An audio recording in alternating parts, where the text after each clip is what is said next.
Hi everyone, today we will see how to audit cash and cash equivalents, and please bear with me for a few minutes until I cover theoretical parts and we will then jump into our Excel worksheet.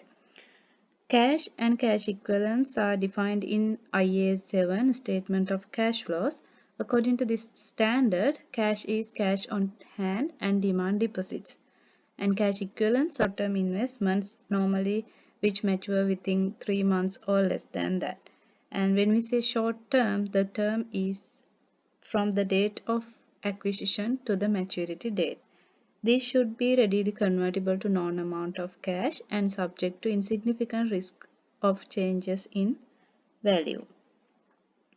Also, there are few important IFRS agenda decisions in relation to this particular standard, where IFRS Interpretation Committee was asked some issues and the committee had explained their response.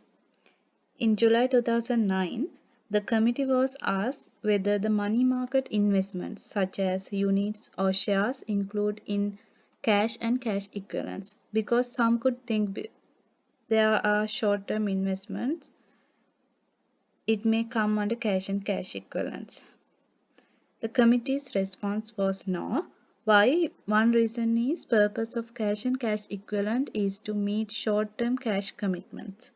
The other is, if you remind the definition of cash and cash equivalents, that include short-term investments which is readily convertible to known amount of cash.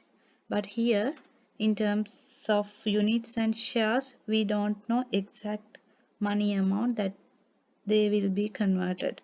So we can't take it under cash and cash equivalents.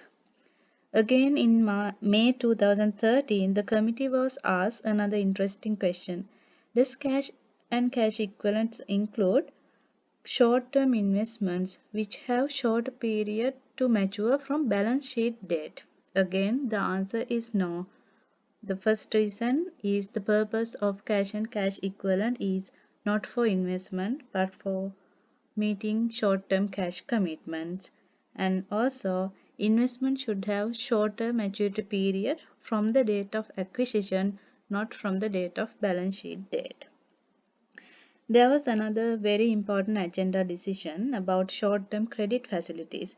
In June 2018, the committee was asked whether short-term credit facilities or loans be included in cash and cash equivalents. There was a particular scenario given where an entity had short-term loan facility with short-term notice, say like 2 weeks. Entity says it use this cash for cash management, but the balance does not often change from negative to positive. The committee's decision was bank borrowings are generally considered to be financing activities. Bank overdraft, which is repayable on demand and forms integral part of entity's cash management, can be considered as cash equivalent. But in this given scenario, arrangement is not repayable on demand and the balance does not often change, therefore cannot be considered as cash and cash equivalents. So the outcome is bank overdrafts are part of cash and cash equivalent only if they are payable on demand and if it is an integral part of cash management. So there is one important thing to notice whether the balance changes positive to negative quite often. You may have seen another wordings for cash like cash or deposit in transit. What is cash in transit? The standard does not define this, but in transit is always something on the way. Cash in transit is you have received the cash and you have banked, but those are not yet realized in the bank. If you check the locker, you won't see the cash. And also if you check your bank statement, you still can't see the cash because they are in its clearance process. Do we take this as cash and cash equivalents as year end? Yes, because it's our money. It's just still in the process of its clearance. Couple of days after, you will see the realization in the bank statement. Another concept is restricted cash. The wording itself is confusing. because it says cash but it is restricted. Can we take this under cash and cash equivalents? Let's see. The term itself denotes the entity can't use it freely. It is not freely available for use. Also, it held separately for a specific purpose. For example, collateral for a loan or capital expenditure. If construction company received money from a customer to build a property, and say the company receives this money in the towards year end, but they are going to start the construction of the building in next year, so they can't use that money for any other purpose. Can we take this as cash and cash equivalent?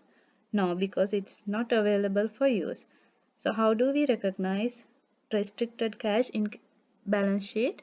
It is other financial asset, and if the cash is to be used within next 12 months, it will be current asset, and if it goes beyond that, it will be non-current asset. Now let's see how we are going to audit cash and cash equivalent. Keep in mind, inherent risk of cash is high because the misappropriation risk is high.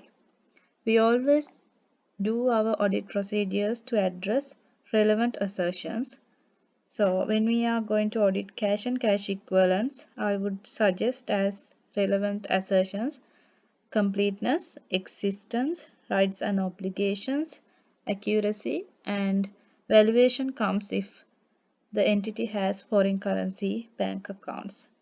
If we are going to have a mixed approach where we perform test of controls and substantive procedures, the test of controls we perform first, where we identify the process and we document the cash process. There we inquire the process and document. For example, what is the cash receipt process, payment process, what are the authorization limits, bank reconciliations, those things. And then we identify what can go wrong. For example, there may be unauthorized payments, fraudulent payments, and incorrect bank reconciliation, unreconciled items in bank reconciliations, things like that. Then we identify the relevant controls in place in the entity to address those what can go wrongs. For example, segregation of duties and different levels of approvals or preparation of bank reconciliations, things like that. Then we assess the design and implementation of those relevant controls. We can perform a walkthrough to assess this, and if the design and implementation of the process is effective, we decide to do test of operating effectiveness. There we assess whether that control was operated throughout the year effectively, and the results of the control testing is always effective. We can assess our control risk as low, which facilitate us to reduce some substantive procedures, and we have more comfort because the entity has effective controls. What are the substantive procedures or test of details we do to address those assertions? To verify cash at bank, we will do calling bank confirmations, inquiries, from client. Ask always whether there are any offshore bank accounts, foreign currency bank accounts, dormant accounts, and then we do verification of bank reconciliations, cutoff testing, and if there are foreign currency bank accounts, you do recomputation of them at the year end. And also, if there are cash in hand, if it is material amount, you can do consider doing physical cash counts, maybe surprise cash count. You can just scan through petty cash transactions during the period and identify if there's any unusual transactions. And of course, we told cash includes short-term investments as well. So you can vouch short-term investments to support in documents, and of course agree with bank confirmations. Now I have included some extracts from few annual reports I selected just to show you how they have disclosed cash and cash equivalent note in the annual reports. So the cost group annual report, they also include cash on hand and in transit, cash at bank and on deposit. And specifically they had mentioned they have taken net of outstanding bank overdrafts which are repayable on demand. So you can include or bank overdraft in cash and cash equivalents if it is repayable on demand. Next, I have taken Wesfarmers Annual Report 2020.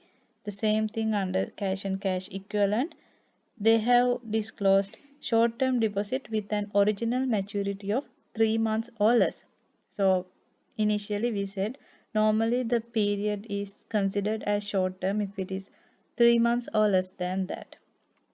And another annual report, they are the Union Assurance Annual Report 2020. In accounting policy, they also disclose bank overdrafts that are repayable on demand.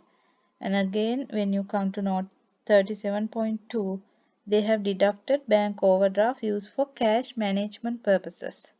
The exact wording we saw in the agenda decision. And then they have disclosed the cash and cash equivalent in the statement of cash flows. But they had disclosed cash in hand and at bank and bank overdrafts as separate two lines in the face of statement of financial position. Yeah, that's the end of the presentation and these are the references. You can find these in the same links, IA7 statement of cash flows and those agenda decisions. It is always recommended to read the standard and these agenda decisions for knowledge purpose. Next, I will see you in cash and cash equivalent part 2 for control testing and cash and cash equivalent part 3 for substantive testing. Otherwise, this video will be too long, guys. So, see you there.